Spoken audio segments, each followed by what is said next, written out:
ఎక్కువ ఆయిల్తోని బెండకాయ ఫ్రై తయారీ విధానం చూసేద్దాం. హాయ్ ఎవ్రీవన్, ఈరోజు నేను బెండకాయ కర్రీ తయారీ విధానం చూపెడతాను. ఒక సిస్టర్ నన్ను బెండకాయ కర్రీ ఆయిల్ తక్కువతోని బెండకాయ ఫ్రై తయారీ విధానం చూపెట్టమన్నది. అందుకోసమే నేను బెండకాయ ఫ్రై తయారీ విధానం నేను మీకు ఇప్పుడు చూపెడుతున్నా. తప్పకుండా నేను చూపించినట్లుగా స్టెప్ బై స్టెప్ చేసుకొని తినండి, చాలా బాగుంటుంది. ఎందుకంటే చాలా మందికి ఈ టిప్స్ తెలియక సరిగ్గా చేసుకోవడం రాదు. ఈ టిప్స్ తెలియక నేను చూపించే టిప్స్తోని ఎక్సలెంట్గా ఉంటుంది. వచ్చేయండి తయారీ విధానం చూసేద్దాం.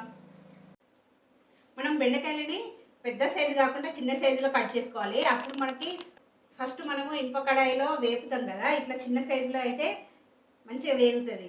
ఆయిల్ లేకుండా ఇనుప కడాయిలో వేయించుకోవాలి ఫస్ట్ మనము. అప్పుడు దీనికి ఉన్న బంక లాంటిదంతా పోతుంది. అది చాలా మంచిది కదా హెల్త్కి. తప్పకుండా తరచుగా వండుకొని తినాలి. ఈరోజు నేను బెండకాయ కర్రీ నుండి పాలకూర పప్పు వండుతున్నా. శుభ్రంగా కడుక్కున్న బెండకాయలు కాస్త ఆరబెట్టుకొని ఆరిన తర్వాత ఇట్లా చిన్న ముక్కలుగా కట్ చేసుకుందాం. ఇప్పుడు వీటిని ఇనుప కడాయిలో వేపేసుకుందాం. ఆయిల్ లేకుండా వేపాలి, ఆయిల్ వేయద్దు. ఎందుకంటే మనము హెల్తీగా వండుకుందాం అనుకుంటున్నాం కదా, ఆయిల్ తక్కువతోని. ఆయిల్ లేకుండా మంచిగా ఫ్రై చేసుకుందాం. ఇనుప కడాయి అయినా పర్వాలేదు, బుగ్గెండిదైనా పర్వాలేదు. చక్కగా వేపేసుకుందాం. బెండకాయలు వేగుతుంటే ఈ కడాయి మాడిపోయినట్టు అనిపిస్తుంది. మీరు అస్సలు బాధపడకండి. తొందరగానే కాస్త నానితే చాలు, తొందరగానే తోముకుంటే పోతుంది. తక్కువ ఫ్లేమ్లో ఫ్రై చేయకండి, ఎక్కువ ఫ్లేమ్లోనే ఫ్రై చేసుకోవాలి బెండకాయలని. బెండకాయలో ఉన్న జిగురంతా పోయే వరకు మంచిగా వేసుకోవాలి. ఆల్మోస్ట్ బెండకాయలు ఇందులో 60% ఉడికిపోతాయి. అయిపోయిందండి, జిగురంతా పోయి కాస్త ఉడికిపోయినట్టు అయిపోయింది. ఇక స్టవ్ ఆఫ్ చేసేసుకుందాం.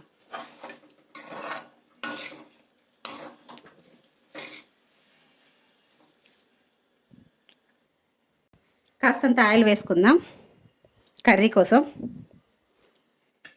ఈ ఫ్రై పల్లీల కాంబినేషన్ బాగుంటుంది. ముందుగా పల్లీలను కాస్త వేయించుకుందాం.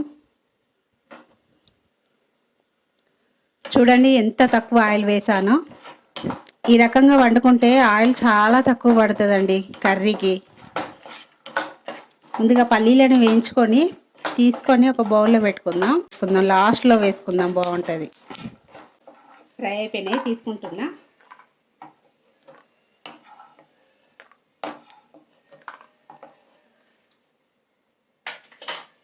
ఇదే ఆయిల్లో పోపు ఆవాలు వేసుకుంటున్నా.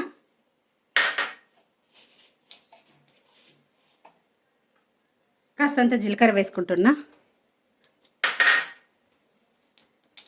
చిట్టపట్టలు ఆడే టైంలో ఉల్లిగడ్డ పచ్చిమిర్చి వేసుకుంటున్నా. ఉల్లిగడ్డ ఒకటి మామూలు సైజు తీసుకున్నా, చిన్న కట్ చేసుకోండి ఆనియన్స్ని. ఆనియన్స్ చక్కగా వేగిపోవాలి. ఆనియన్స్ ఫ్రై అయినాయి. అల్లం వెల్లుల్లి పేస్ట్ వేసుకుందాం. కాస్త అల్లం వెల్లుల్లి పేస్ట్ వేసుకొని కాస్త ఆయిల్లో ఫ్రై అయిన తర్వాత పసుపు వేసుకొని బెండకాయలు వేసుకుందాం.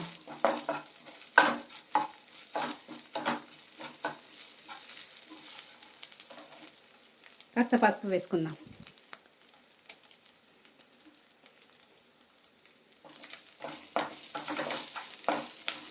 ఇంత తక్కువ ఆయిల్లో బెండకాయ ఫ్రై చాలామంది చేసుకోవడానికి రాదు కదా. ఈ వీడియో చూస్తే మీకు ఈజీ అయిపోతుంది కాస్త. ఇప్పుడు బెండకాయలు ఫ్రై చేసుకున్న బెండకాయలు ఇందులో వేసుకుందాం.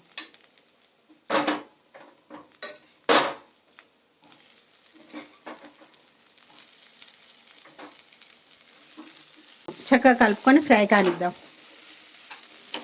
తక్కువ ఫ్లేమ్ మీద ఫ్రై చేసుకుందాం, మూత పెట్టకుండా ఉంటే.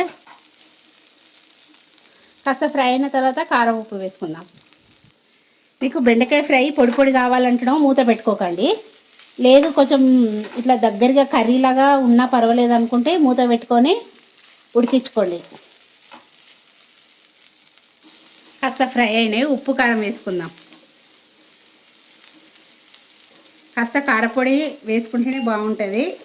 చాలామంది పచ్చిమిర్చితో వండుకుంటారు కదా, ఈ కర్రీ మాత్రం కారపొడితో బాగుంటుంది.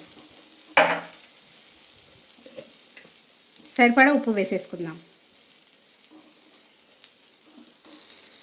చక్కగా కలుపుకొని ఒక 5 నిమిషాలు ఫ్రై కానిద్దాం. అప్పుడు మనం బంకపోవడానికి ఫ్రై చేసినాం చూడండి, అప్పుడే ఆల్మోస్ట్ 60% ఉడికిపోతుంది బెండకాయలు.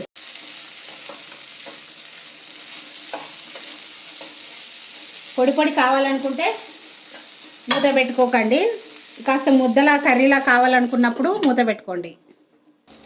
మా ఇంట్లో వాళ్ళు కాస్త పొడి పొడిగా కన్నా ఇట్లా ముద్దలాగా ఉంటేనే ఇష్టపడతారు, అందుకే నేను మూత పెట్టి ఉడకబెట్టుకుంటున్నా. మీకు పొడి పొడిగా ఉండాలంటే, బెండకాయలు విడివిడిగా ఉండాలంటే మూత లేకుండా ఉడికించుకోండి.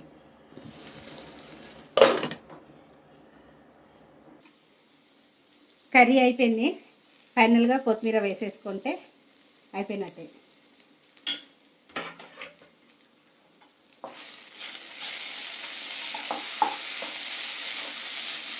ముందుగా ఫ్రై చేసుకున్న పల్లీలను వేసేసుకుందాం.